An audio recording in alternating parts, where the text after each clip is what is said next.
Lovely. So, hello everyone, and thank you for joining today's webinar. My name is Donna Gordon, and I'm part of the membership team here at IIRSM. So, today's presentation will be given by members of the Scotland Branch Committee. So, before I hand over to them, I'm just going to run through a few things first. So, to begin with, you should see to the right of your screen a toolbar with various options. Feel free to ask any questions using the chat function or raise your hand and we can send you an unmute request and you can ask your question directly. If you need support using the go-to training site, the I symbol should take you to the support site. And finally, this event is being recorded and a copy of the recording will be placed on the IIRSM YouTube channel at the end of the event. So that's enough for me. Sean, I'm just going to hand over to you to run through the format for tonight's event. Thank you. Thank you, Donna, and a massive welcome to everyone to the launch of the Scotland branch. We will all individually introduce ourselves shortly, but the format really is that we will do a bit of introduction and then I will pass over to my colleague Kenny, who will give you a bit of insight as to what the branch will look like, hopefully, and what we hope to achieve. And then we will open the floor for questions if you have any. So I will begin the proceedings. So my name is Dawn McLean. My role outside of the branch is Health and Safety Manager at Abertay University. I've been in health and safety now for approximately 12 years. I fell into it really. I was an estates administrator at Dundee and Angus College, and I was at my development discussion with my line manager, and he posed the question whether or not it'd be something I'd be interested in, and I said yes. So I took all the qualifications I could get and progressed into the profession.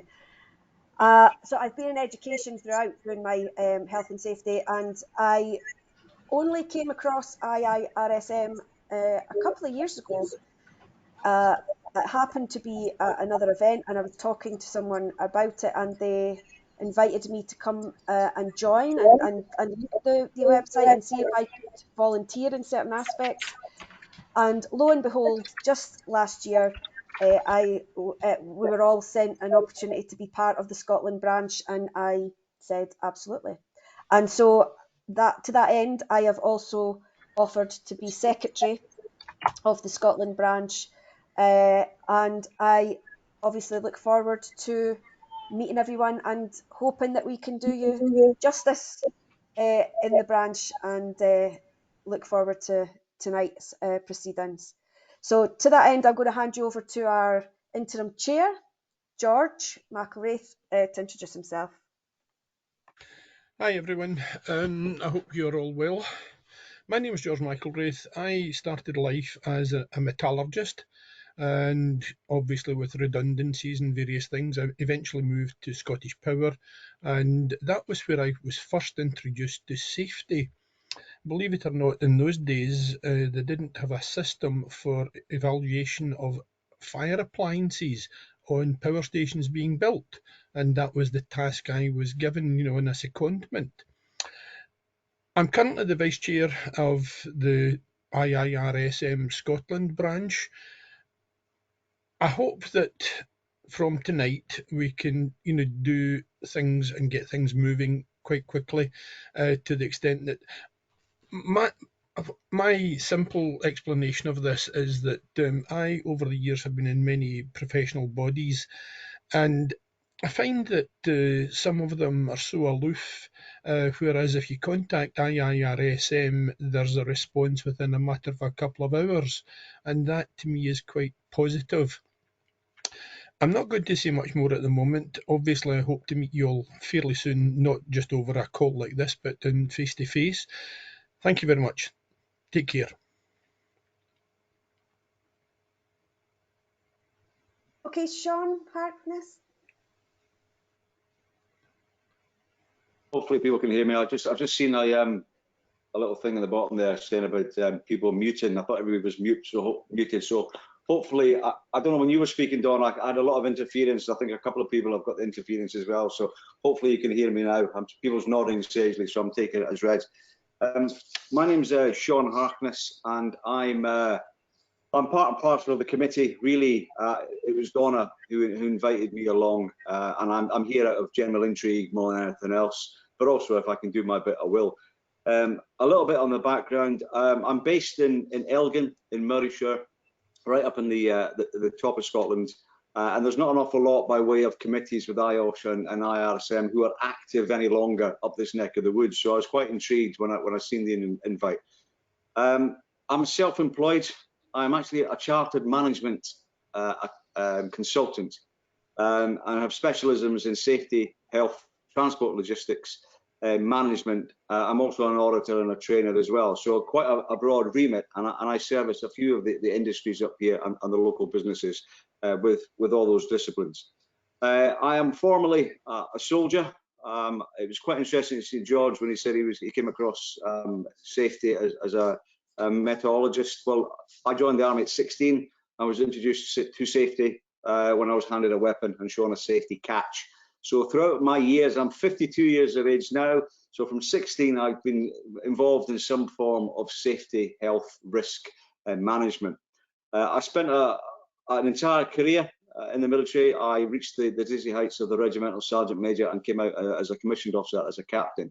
Throughout that period of time, I was involved in all sorts of training at a very, very high level. My background is I'm a combat engineer, so I'm involved in booby traps, explosives, all that sort of things, bridge building. And I specialise later on in my career as a human intelligence specialist and a geospatial intelligence specialist operating at the strategic level. So I've dealt with risk at the base routes, and I've also dealt with risk at a much higher level in a strategic environment. I've been subjected to risk and safety and health in places such as the Arctic, the jungles of Australia and Borneo. I've been all over the world, Balkans, Iraq, and seen lots of examples of good safety practices, and I've seen lots of poor examples. I'm constantly studying. I've been studying most of my adult life and constantly developing my skills and my knowledge and my experience, and that's one of the reasons why I want to belong to the branch such as this as well. I have a specific agenda. My agenda is such that I see bad practices daily and I see very good practices daily. I don't think as an industry that we do ourselves a lot of favours as health and safety specialists in the way that we proliferate the information and the way that we sometimes pontificate to people instead of taking them on the journey with us. We browbeat them and tell them how things should be done. And I would like to be part and parcel of potentially changing the mindset of that for people that I'm associated with. The last part of the brief, the format that we're given, reasons to be in the IIRSM, well, I've covered some of them. I'm not here for any other reason than to swap ideas, to gain knowledge, to transfer information, and to share some understandings and some learnings. I'm not a prolific committee guy. I belong to thousands of committees. I have done in the past. I'm purely a volunteer for this, and I want to see how things progress as we move forward. So hopefully that's stolen some of the time on this evening. So welcome everybody, and thanks. Thank you, Sean. Vicki, can I ask you to come forward? Thanks. You can. Thank you, Dawn. I'm Vicki Cutler, and I'm an independent health and safety consultant and have my own consultancy business, focusing specifically on social housing and resident and landlord safety.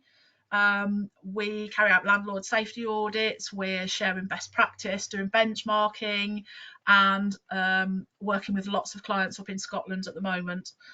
My background originally started off in banking, believe it or not, and I worked for Barclays for a number of years, and was a bank manager for 4 years before I left and decided that I wanted a change of focus and a change of direction, and landed as a HR manager with health and safety bolted on. So a lot like others in the profession, health and safety sort of been bolted onto another role. Found that was my interest and enjoyed the variety that brought to the role. That was in education. and wanted to pursue a more full-time career in health and safety. So I shifted over to social housing back in 2004. So coming up for 18 years now, I've worked in the social housing sector, very passionate about it. People say, chop me in half, it'll say social housing all the way through it. I volunteer lots of my time for not necessarily committees, but I sit on the public services group for IIRSM, and I also volunteer for my local housing association on their board, providing strategic direction, as well as on their audit and risk committee. So yeah, general health and safety and risk management in social housing, that's where my focus is. And I really sort of wanted to be part of the Scotland branch, having moved up here 4.5 years ago. I live just outside of Dundee in the Angus Glens, and I guess I wanted to be part of the Scotland branch, really to sort of give something back and support the work of IIRSM, and perhaps raise awareness of it really as an organisation, and support individuals to become a part of that and get involved in that. And also really to sort of encourage collaboration and get involved with different sectors and understanding how all of that can work together. I think one of the things that I found when I moved up here was that some of the IIRSM branches were either north, south, east or west, which didn't really cover for me, and it's great to be involved in a Scotland branch that's going to be truly national now, and can bring together some great ambassadors really for risk and safety management. So I'm delighted to be part of that as a committee member. Thank you. Thank you very much, Vicki. Can I ask Nori to come forward, please? Hi there, my name is Nori. Well, it's Norman. Nori's my Sunday name, so there you go, Norman McGorham. So I've been in health and safety on and off the past 37 years. I've been there and done it. I've been a health and safety manager, principal health and safety consultant, and when I was on my journey, I've seen a lot. I've seen good things and bad things. I've learned a lot. And I'm a member of various institutions, IIRSM and the Association of Project Safety and the Institute of Building.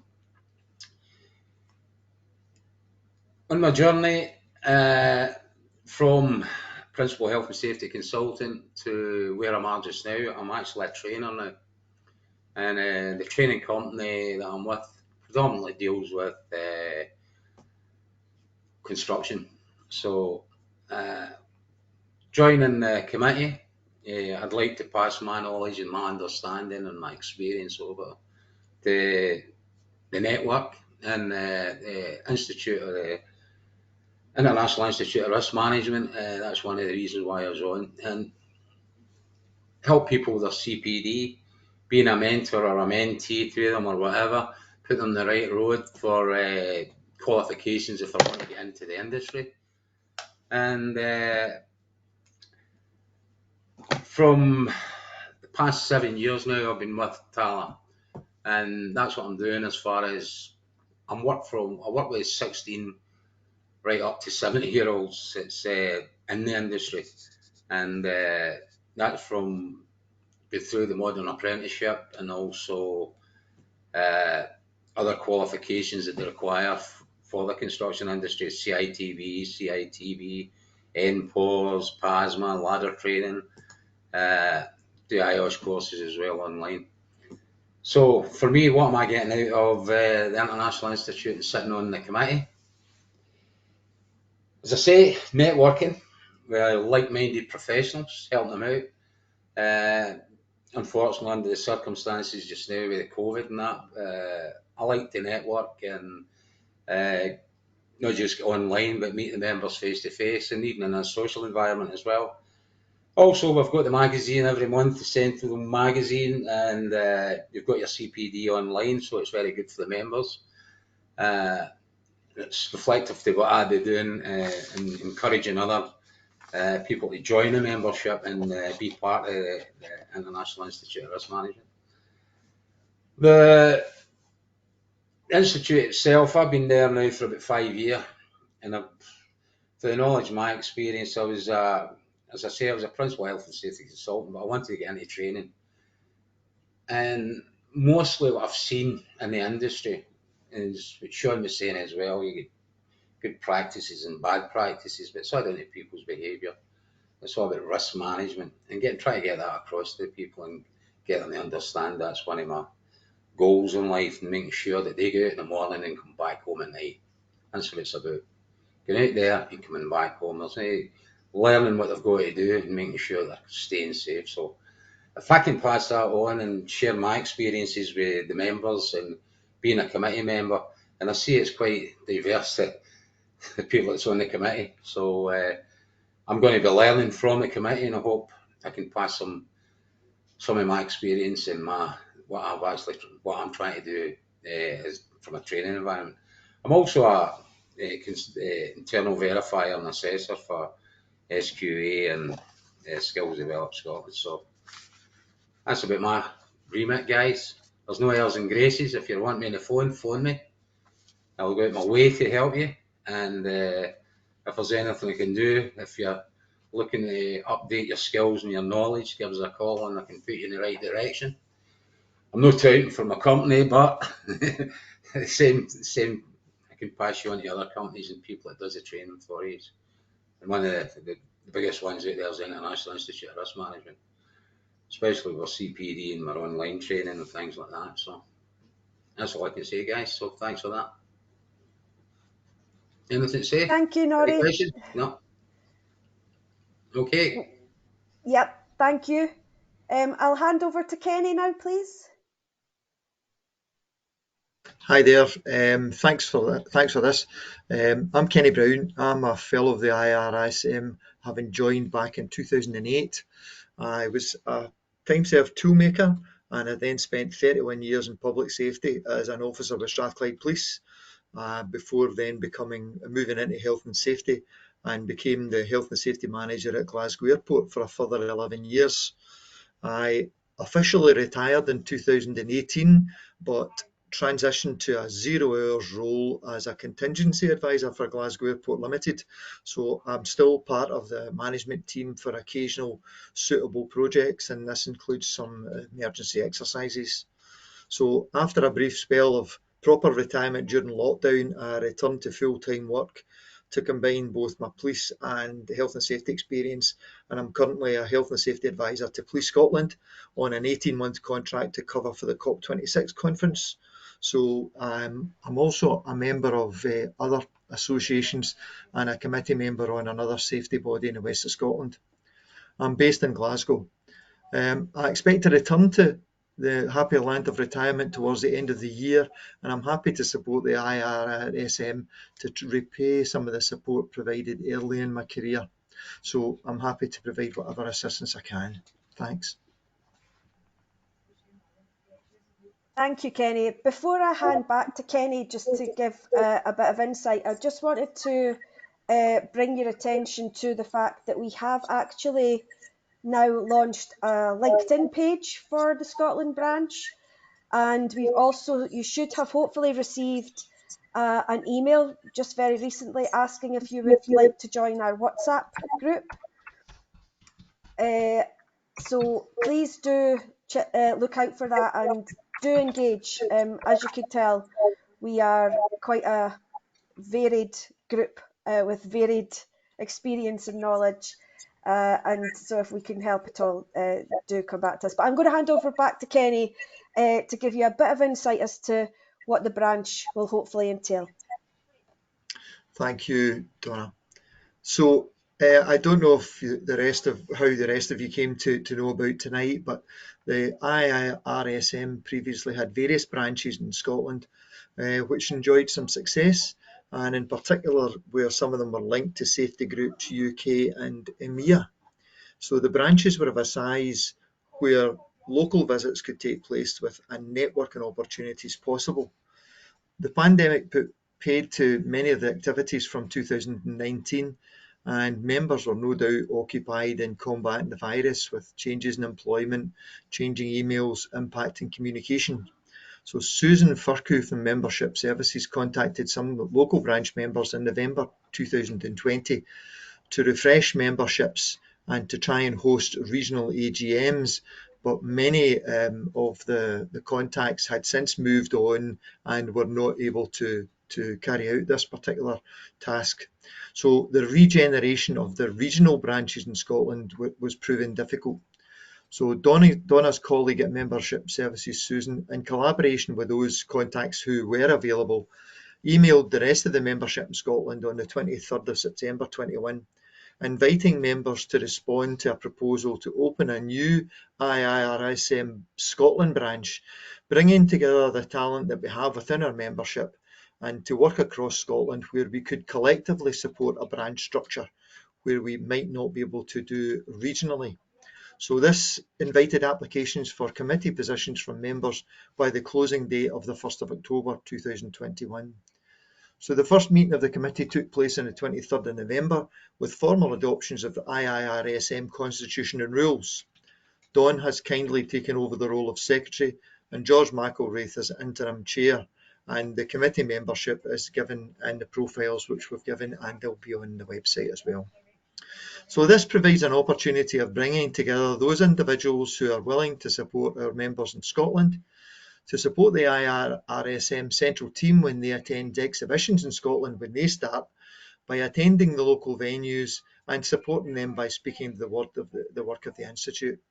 We hope that those who are active in the regions will see this as an opportunity to promote the Scotland branch and support by serving as a volunteer or simply attending the meetings which may be virtual given the geography of our membership, or simply celebrate our membership by using the IIRSM logo in our signature bar where local policies allow this. We would, as a committee, like to take the opportunity to pay tribute to the former regional branches, to their individual leaders and general leadership, and to formally thank them for their excellent work which has taken place over many years. We, as individual members, have no doubt benefited in some way from the former structures, whether this was from peer support, interesting visits to local employers, or simply using the post-nominal letters. The IIRSM in Scotland are regrouping at a national level in order to continue to provide this support. And those members of former branches with assets in terms of balances or indeed liabilities should speak to Susan and the membership team for further advice in formally winding up those bodies. There are still volunteering opportunities available within the new structure for those who wish to lend that support. So the Scotland Branch Committee are regarding this as a new beginning for the IIRSM in Scotland, with exciting possibilities and the hope of supporting our members in the same way that some of the branches did previously. And we hope you will join us in this journey. Can I pass back to Dawn, who will outline some of the surveys that we've done and hopefully show the way forward. But we really want to listen to you. This is your group, and we'd like to shape this by taking your views and what you would like to see from the new Scottish group. Thank you. Thanks very much, Kenny. Yeah, that's really summed up what we're trying to achieve here in the branch, and I second that the local branches have done an excellent job of promoting IIRSM throughout Scotland. Before we did our launch, the tail end of last year, we sent a survey out to members in regards to trying to gauge what it is that we could do for you. And a lot of that, the questions that were raised have brought back some really interesting data for us. We've unfortunately, as a group, not had a great amount of time to analyse that data, but we do have plans afoot already to get some CPD and some further webinars, and hopefully even a face-to-face seminar as soon as we can. And we really want to make sure that we offer you what you're asking for. One of the key things that came out of the survey was that, and I'm sure that this is in relation to what we've had to go through in the last couple of years. But mental health, stress were the sort of top issues that people asked if we could do some work around. And so one of our committee members, who unfortunately couldn't be with us tonight, has offered his expertise to do a webinar or a bit of CPD, hopefully in April. We'll get the date out to you as soon as possible, to look at the new ISO that covers the psychosocial factors. And I think hopefully that will help to cover a lot of the bases that we've grouped it all together just to help us. But some of the feedback we were getting was, you know, stress was one issue, depression was one issue, anxiety was another. So we're wanting to sort of see if we could get as much information in one webinar or CPD event as we possibly can.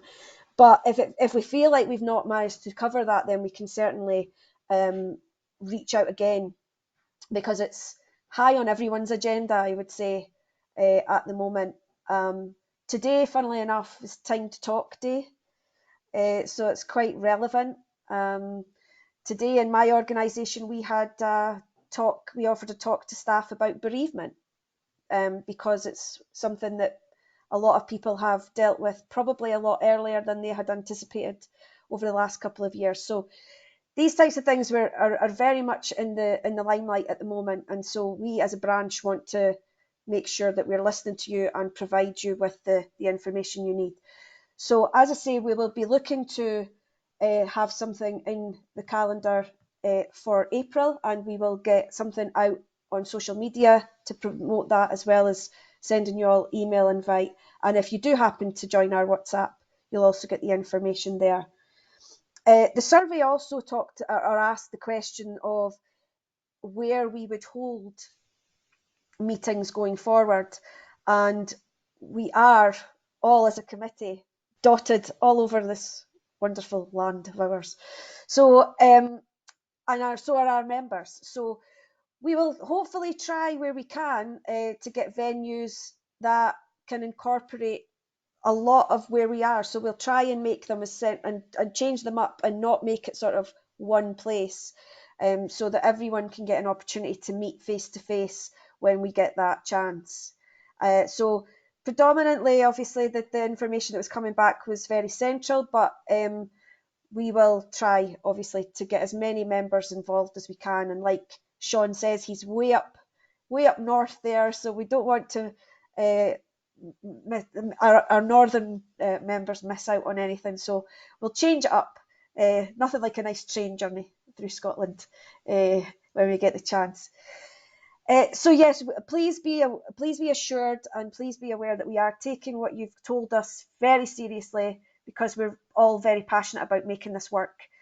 And the other thing we asked in the survey was if any of you would wish to volunteer. Our group is quite small at the moment, and although we are quite diverse in our expertise, it would be nice to have more members if you would like to join. And if you would like to join, we would ask that you contact IIRSM, and they will put you in touch with us, and we'd be more than happy to welcome you on board.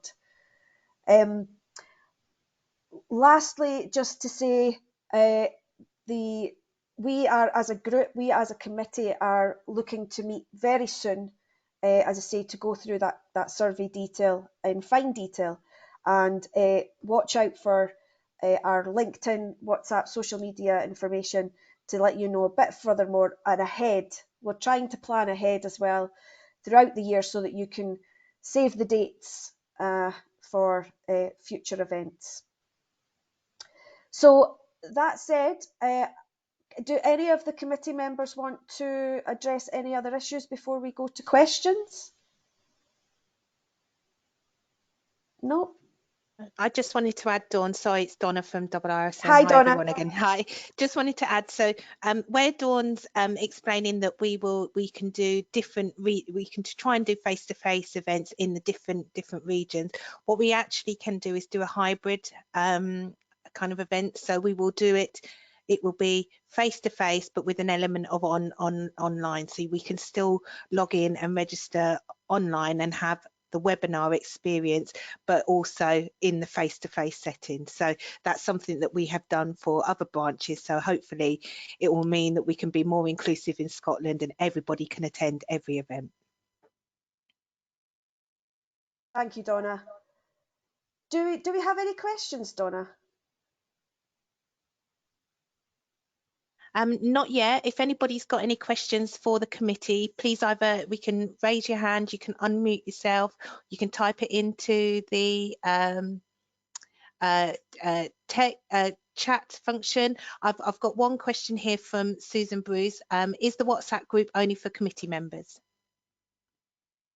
No, we've opened it up to all members in Scotland. So if you haven't seen that communication, we can certainly get that out again to our members through the channels that I've mentioned. So I can speak to, unfortunately, Grant, who is another committee member, who is our communications coordinator, couldn't make it tonight either for work reasons.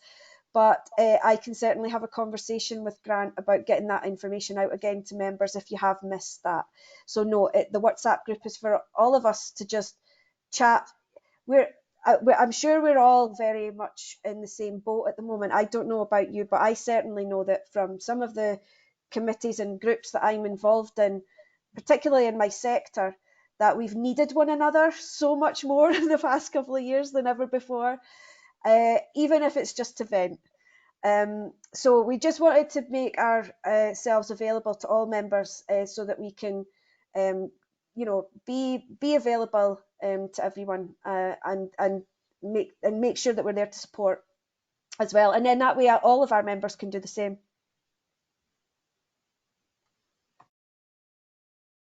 Brilliant, thank you, Dawn. We haven't got any other questions. Has anybody else got any questions that they'd like to ask the committee? Feel free to just unmute yourself and ask away if you need to.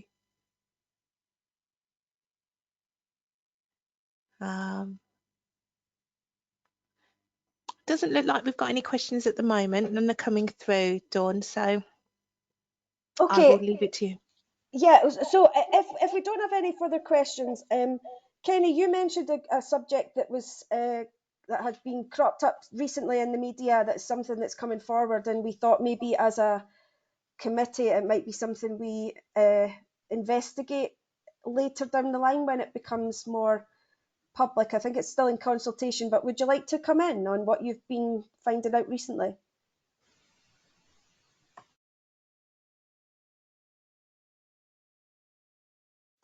Hi there. Yes, in our wee preamble, before we started the meeting, we were discussing a few things, and one of the issues was the impact, or the likely impact, of the general duty under the Protect Bill, which is otherwise known as Martin's Law, and it came out of the Ariana Grande concert in Manchester, where the inquiry highlighted a number of failings from a vast number of the responding organisers and the statutory support that should have been there.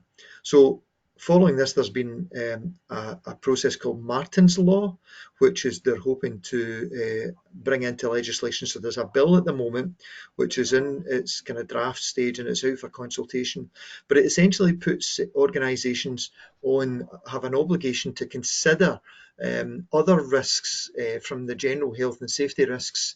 So not only the slip, trip, falls and the other risks that we're all so used to, but the duty to protect the venue from a variety of different threats. So is it likely to be a venue that might attract a terrorist attack, protester action?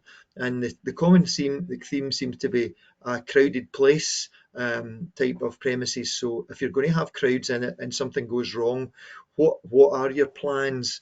What kind of stage are you going to need? How are you going to prepare for this? How are you going to practice? How are you going to document that? There's an old saying that no plan survives first contact with the enemy. So what is it you're going to have. So we had a brief discussion about this, and knowing your limitations and knowing the limitations on your expertise or your competence featured early, that it's perhaps an area we may be asked to comment on, and to what extent that we should become involved in this. Is it simply we should identify where sources of information is available, or is it something that when we're doing risk assessments for premises that we should say, here is a risk that you might not have thought about and you might need to explore further? So I'm happy to throw that out for comment for anybody else that wants to take it a wee bit further. Thanks, Kenny. Does anyone on the call, has everyone heard about it? Or is, and what are your feelings about putting the onus on the sort of provider of the venue or the premises? I know that myself personally, universities is one of those that's been identified, and I've been asked to go on to a group for our sector. Is anyone else on the call in the same position at the moment? Would like to share? Susan, would you like to come and Susan? share? Yeah. I'm the health and safety manager at Dundee City Council. So obviously it's on our radar. I think it's really interesting, and I think it's part of what attracted me to IIRSM is the broader exposure to different risks, not just health and safety risks that we need to be considering all our risk profiles.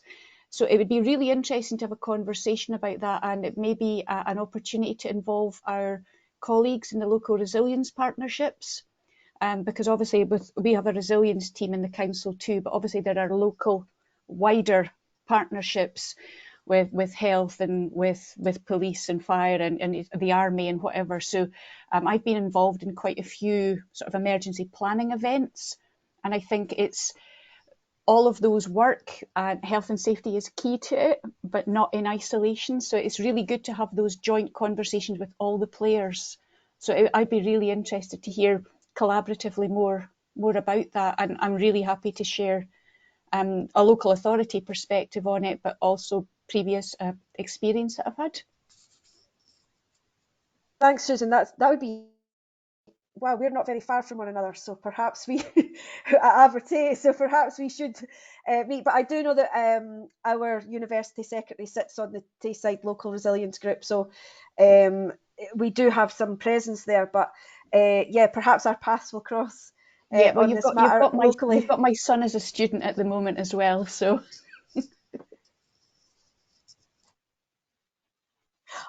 Well, we need to keep him safe. So yeah, no, it is something that we said we would maybe bring to this group and perhaps see what we could do in terms of getting messages out to our members on that. So yeah, watch this space for something coming in regards to that as it progresses.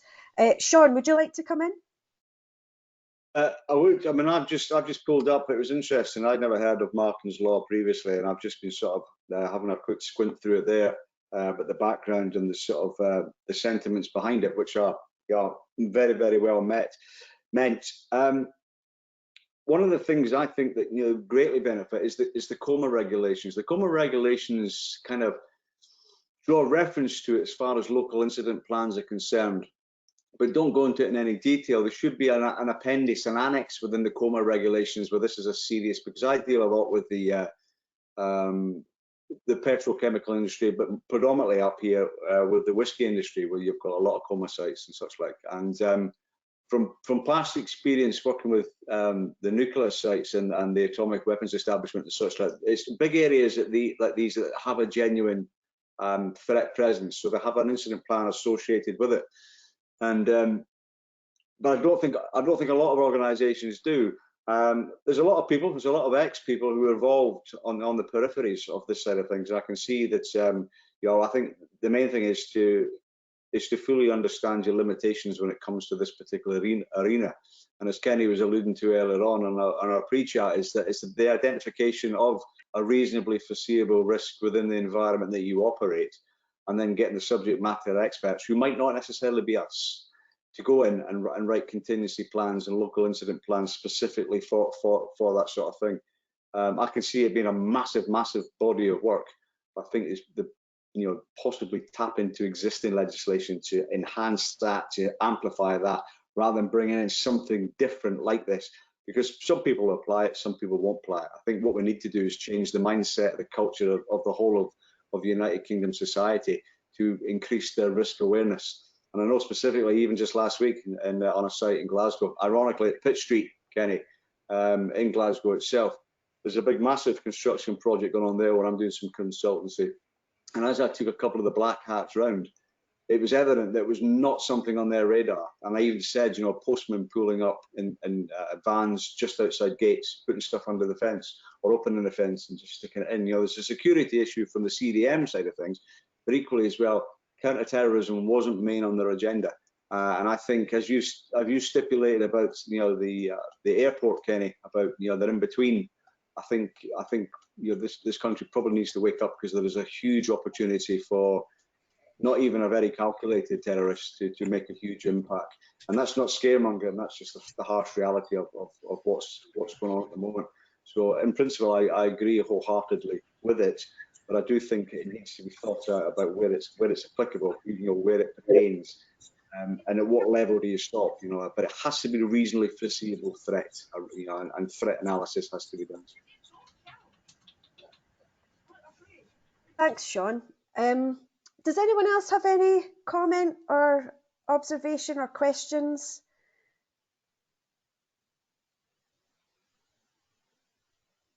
No? No, there's none come up, Dawn. Okay, thanks, Donna.